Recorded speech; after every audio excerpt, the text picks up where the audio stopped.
Dördüncü rete Sahih Tirmizi'den. Elhamdülillahi Rabbil alemin. Ve salatu ve selamu ala seyyidina seyyidil enbiyayı vel mursalin ve ala alihi ve sahbihi ecma'in. Elhamdülillah, Allah Teala'nın fazla keremi ihsanı. Yine birlikte Peygamber Huda Aleyhisselam'ın mübarek keplerinin hakkında aytışmalı olduk. Geçen haftede Peygamber Huda Aleyhisselam bir hadisini okuduk. Şu açıklamasında henüz dost. Ravi Hazreti Ebu Hureyre radıyallahu anhu. İmam Tirmizi rahmetullahi aleyh babu ma ca fil mübadereti bil amelli bab bağlaptır. Yani amala tizlemeli. Amalı gica koymalı. Ne kadar adamlar var, sonra bir giyinişliği yetip falan edemde amal ederin. Ne kadarlar var 40 yaşa ödeşip yerler. Halin ki 40'a varacak melliden. Mahtum-u Şahir rahmetullahi aleyh ne diye? Çeynep duranın amanat, yutkonun ödünkü deyiptir. Yutçun yutmacan da belli değil. Köp adamma dunu öldür. Şu taydan amali gica koymalılar. Hatta rozmarı amallarımızda hayta bir hayırdat yüreğine düşse şunu gica koyman etmeliler olduk. Şunu Arap hasıl oklayarlar. Peygamber'in aydanı var. İn tuakhiru yuakhirukumullah. İyi oklasanız iyi oklanırsınız diye. Şu Huda bilen Peygamber taraftan sana bir yüreğine bir kavdat gelipti. Kav ilham oldu. Şunu etten, şunu sadakan bir, şunu namazı okuy, şunu zikri et, tur, şu teheccüd okuy. O giyeceğim bir vasılarını da anışı giyeceğle, udok giyeceğle de saat 2'de, 3'te uykudan kanıp duruyor.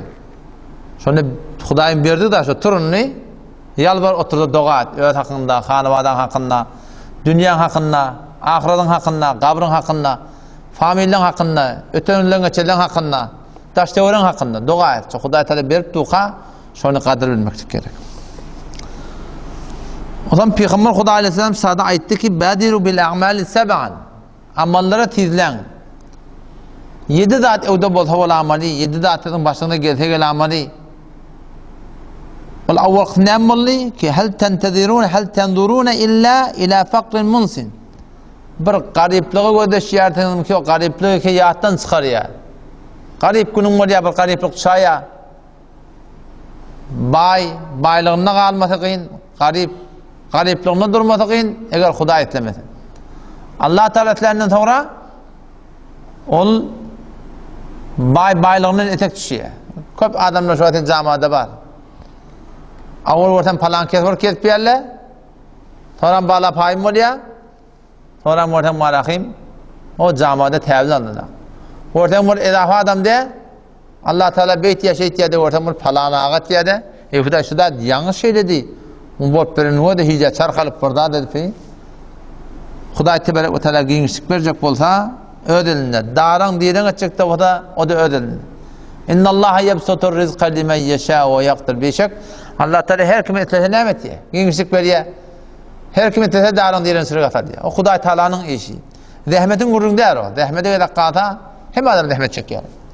Ama rahmet çekip de Huda Teala'nın etleri olmasa ol bolyan da hatta. Baraylenni Peygamber Huda Aleyhisselam'a aytyan kebine ki tiraya bir garipliği ödeşiyanın mi? Bir garipliği ki yattan çıkaracak. Bir müşkülatları ki yattan çıkaracak kimin gurrun geçen haftede geçti.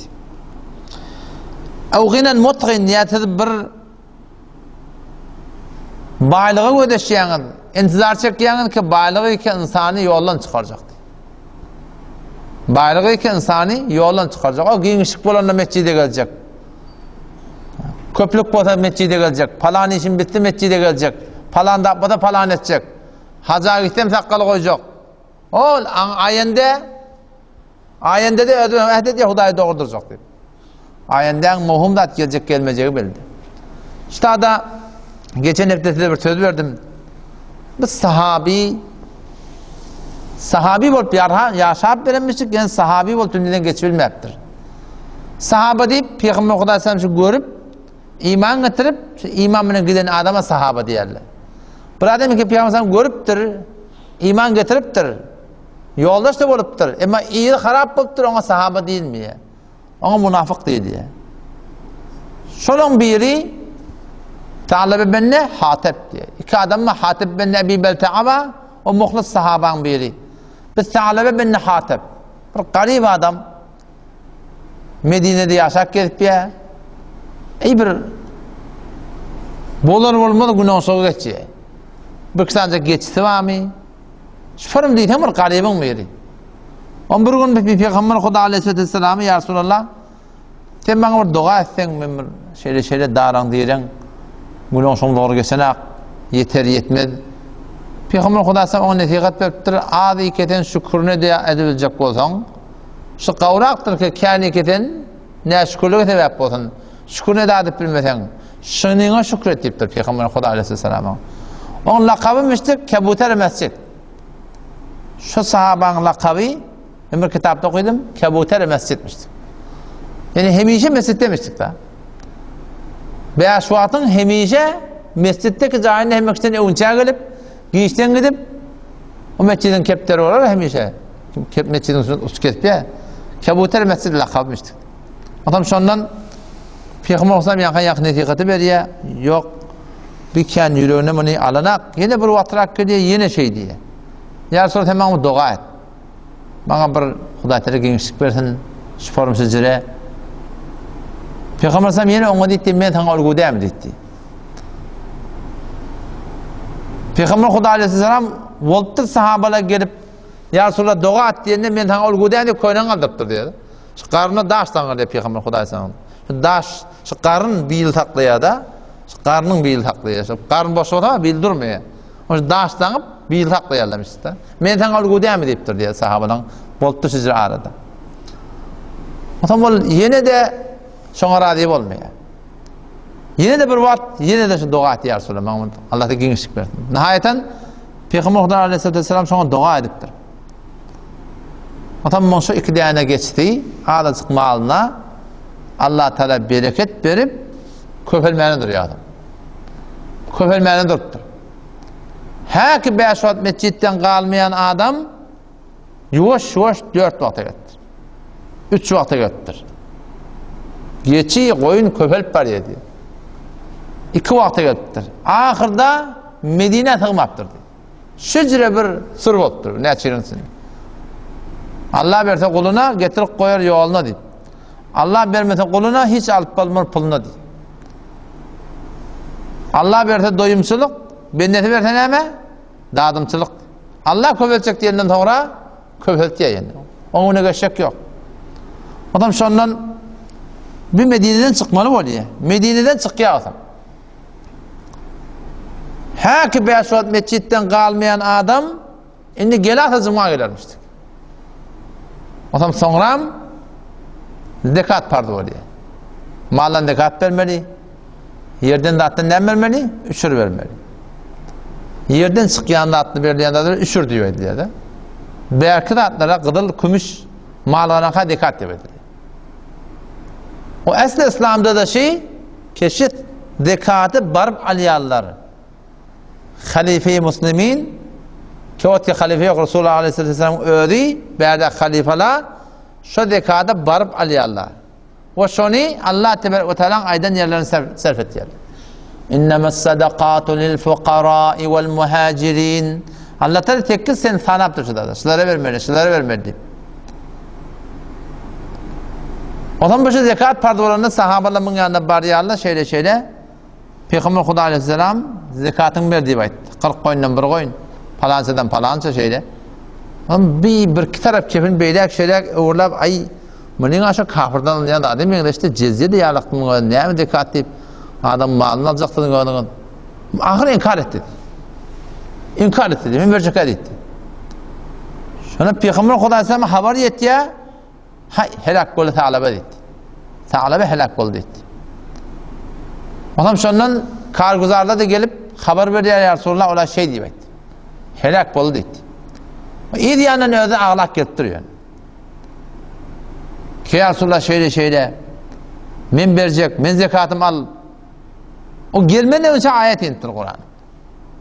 Allah Teala men gitti diye Peygamber Aleyhisselam etti. Huda Teala icazet vermiyor men sen dekatın almakla. Allah Teala nerede da? وَمِنْهُمْ مَنْ عَاهَدَ اللّٰهِ لَاِنْ آتَانَا مِنْ فَضْلِهِ لَنَصَّدَّقَنَّ وَلَنَكُونَنَّ مِنَ الصَّالِحِينَ. Şöyle bir adamın hakkında inen ayet. وَمِنْهُمْ bazılar başlardan, münafıklardan men عَاهَدَ اللّٰهِ Allah bilen söz etti diye. لَاِنْ آتَانَا مِنْ فَضْلِهِ eğer Allah öz fadlından verse, eğer Allah min malum köfetse, Allah min makbayetse de söz ediptir ha. لَنَصَّدَّقَنَّ قَطْعًا مِنْ صَدَقَ verin, garip katarları gönderen, وَلَنَكُونَنَّ مِنَ الصَّالِحِينَ قَطْعًا min gava adamlardan olurun. فَلَمَّا آتَاهُمْ مِنْ فَضْلِهِ ol vakti Allah Teala şöyle bir adamlara öz fadlından verdi. بَخِلُوا بِهِ وَتَوَلَّوْا bakilçılık ettiler diye Huda Teala vermelerine vermekten وَتَوَلَّوْا وَهُمْ مُعْرِضُونَ yüze vurdu diye vermeden.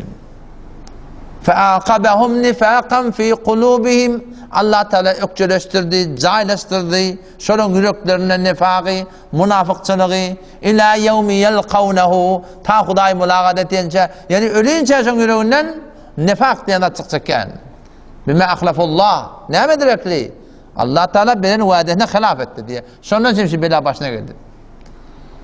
O ham dahili çıkıp üstüne kum koyup kıyık çıyık men tövbe ettim men bağışlan men şeyle ama yürekten neymiştik? Kalben tövbesi Allah bağışlayacak ki. Allah Teala son eden için tüymeni yüreğine var akıyım ikilik salıptır. Şimdi halsana tövbe et bilen çünkü hak kahat yari kunet bende Resulü zari kunet. Her vakti her zaman hem bir haytı bir günah müptela bolanda haytı bir yanlışanda içi canın bilen ya Allah ben şeyttim men bağışla deyip yalvarmaklığa tevfik bolsa sen bir kişi günahın bağışlanman olur. Tövben kabul olman olur. Ama vaktiki günahlar keneliptir. Elin kaldırmanın tevfik yok. Dua etmeyen tevfik yok. Yüreğin ağrılıptı. Edibilen ha. Mescide gelecek olsan var akım, yagat edecek yalak. Sen bir kişi Hudayın gözünden düşmeyen alamet. Geriptuğun. Allah'ın fadlı rahmetisi. Eğer tevfikat verilmese, kavuyun oradaş. O zaman sonra, Peygamber Hudayı ki almıyor ki gidiyor düde sonra. Allah Teala nerede var? Lokhan görünüşün üstüne Huda Teala nerede olsa var ya kalan doğrulap olmuyor mu? O bizim kara gayrimiz olmalı. Allah razı olsun. Allah razı olsa var ya kalan işi hel Peygamber'in şefaatte oluyor. Solihaların şefaati de oluyor. Şehitlerin şefaati oluyor. Ulamaların şefaati oluyor. Ama Allah razı olmalı. Allah razı olmasa Peygamber de şefaat etmiyor. Erti hadiste geliyor da erti kıyamet günü Peygamber Hudaysan aydıptır sahabeler evden. Şeyle erteki günü bir böyle parçanı okurdan alıp gelama deyiptir. Ya koyun alıp gelama deyiptir. Rekadın vermeyeni. At alıp gelama deyiptir. Sonra ya Resulullah, ağitni ya Resulullah. Kıyametini aydarsan ya Resulullah men dadımı et, men kömek ver deyip aydarsan. Sonra men aydarın ki aya men sana aytmadım. Men sana ayttım zekatını ver deyip, verme yaptırsan. Men ettim sana mamulana doğru dur deyip, durma yaptırsan. Men ettim sana hıyanet etme deyip, edip dursan, indi men neyme deyin. Men senden hiçbir daha ayırt başaracak diye açacak. O zaman sen şu konuya aramızda ay Peygamberimiz barakım. Peygamberin ümmeti Resulullah'ın şefaati barakım. Şefaatin bağlarına şek yok hiçbir. Ama şu şefaat kimin hizmet diye? İki rat olmalı. Bir Allah razı olmalı. Allah razı olan sonra Allah'a icazet veriyor. Ya Resulullah sen şu şefaat et. Falani sen şu şefaat et. Allah razı olmalı. Allah Teala nerede olsa şefaat diyen zat yok. O şu kara gayrimiz var ha, Huda Teala'nın razılığı olmalı. Allah Teala'nın ki nerede yerine o bir cesede ettim mi ne mi? 3 nefer Allah Teala lanet ediyor diye de. Şu biri namaz Allahu Ekber de mescide kayıtmayan adam. Yatık kalktırın hop ozduruptur ya Allah bağışlamayın. Bolayan adam sıltına. Yetişmeyen kalktırdın, yollamıştın, daşlamıştın hop ol ki ozur. Yağın kat yağıptır, cevine kayıtıp olmayıptır. Vur ozur. Şuna menişir ozurla oluyor. Ama yok canın da keyfin köksen şimdi mescitten kaldın mı? Allah Teala nerede? Peygamber'in şefaati. Sen hoşun dişinde de olmayan da. Dişinde de olmayan da. Şunu bütün gözüne almalı Müslüman. Ama sonra Soram geldi diye Hazreti Ömer'in atan, Hazreti Sıddık'ın atanını getirdi diye bir topar koydu turulap. Ya Emirul Müminin, ya Halife-i Resulü Huda, şimen rekatım, men getirdim. Sıddık radıyallahu anh ne dedi? Peygamberin almaktan men almayan dedi. Bir topar koyun getirdi, bir tur koyun. Geçi. Soram Hazreti Ömer'in atanını ne diye? O da almaptır. Hazreti Osman'ın atanını ahir dünyadan kayıttı diye. Adam şu taydın mı? Uluqon zindagimizdeki maksadımız mebada Allah Teala narda bolamız. Allah Teala var ya, Allah Teala bir hassas zatda bir. Yani enteçik bir derden qargar, bir derden yalqarını yara. Şol çın vurun şu. Enteçik bilen Huday Teala'nın rahmeti keng. Enteçik bilen Allah Teala'nın azabı de öyle güçlü. Tutsa hever yaman tutuyor. Bir zenana, bizim Türkmençilimi aydiyor da, Türkmençilimi aydiyor biliyor musun?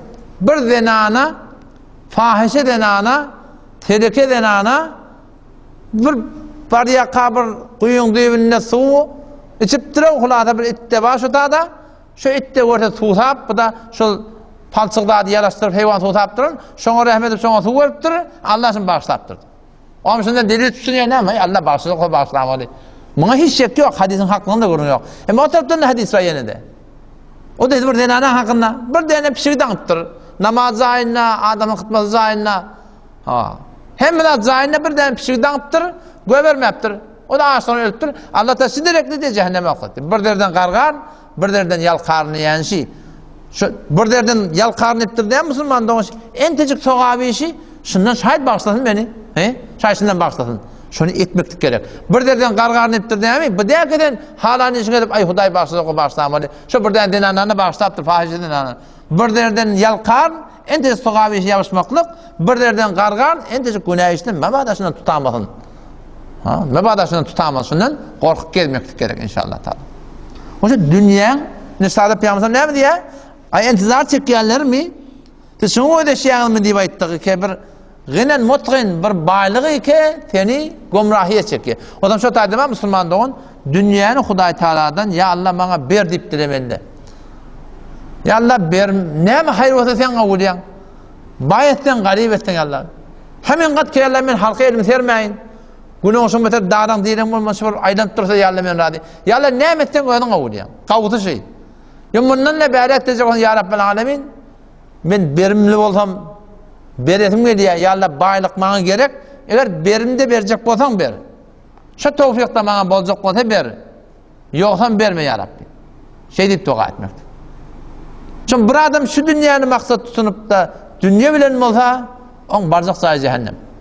Men kâne yuridul acile accelnâ lehu fîhâ mâ neşâ'u limen nurid thumme cealnâ lehu cehennem yaslâhâ mezmûmen medhûrâ. Allah şöyle adamın hakkını ettir. Men kâne yuridul acile her kim şu dünyanın metaazı utkuzlarının idinne olsa dünyanın mota bolya deyip qaragayısı olsa ahiret maksadı olmasa men kâne yuridul acile accelnâ lehu fîhâ mâ neşâ kime verecek bolsak verir diye Huday Teala. Thumme cealnâ lehu cehennem sonra barzak yer cehennemdir. Yaslâhâ medmûmen medhûrâ zelîli khar olup nekuhide olup cehenneme girer diye. Ama yok. وَمَنْ أَرَادَ الْآخِرَةِ her kim ahiret maksadı olsa وَسَعَى لَهَا سَعْيَهَا çından şuna dehmet çekti وَهُوَ مُؤْمِنْ eğer mümin olsa Allah Resulü oraya yaşayıp veren olsa Allah Tebarek ve Teala on kıyını verecektir. On kıyını Huday Teala verecektir. Sonra ne mi diyor Huday Teala sana? كُلَّنْ نُمِدُّ هَؤُلَا وَهَؤُلَا onlara da veriyat, bunlara da veriyat. Yani dünyanı verdiğimi diye vermediğimi, söylediğimi de söylemediğimi de dedi ayttık da. Çünkü kafirler ne kadar verdi Huday Teala? O Huday Teala'nın söylediği değil yani. Süleyman Aleyhisselam'a bayi ediptir, söylemediği de. İbrahim Aleyhisselam bayi ediptir, söylemediği de. Peygamber'e garip ediptir, söylemediği de. Ne? Ya Firavun'u bayi ediptir, söylediği de. Karun'u bayi ediptir, söylediği de. Dünya mali Huday Teala'nın öyle koyanlardı. Kim bayi etse de amalı, kim garip etse de amalı. Ama Allah Teala'dan şöyle bir mudat demektir ki ya Rabbel Alemin ben şun ohde-i şüküründen şunu ben yerine getirip bileyin. Halkın dilini olmayın, halkın elini vermeyin. Günün son rahat geçsin ya Allah şu beşut namaz cemaatim suretinde ya Rabbel Alemin berqarar bolup dursun. Şöyle bir dünya ki bizi gumrahiye çekecek bolsa, beşikten alqazak bolsa balasın, eri helaket Hudaý taqqatın. Şu taýda inşallah ta dua edin hem dünya hakkında hem ahiret hakkında. Allah temizden tawfik versin. Vesselamu aleykum ve rahmetullahi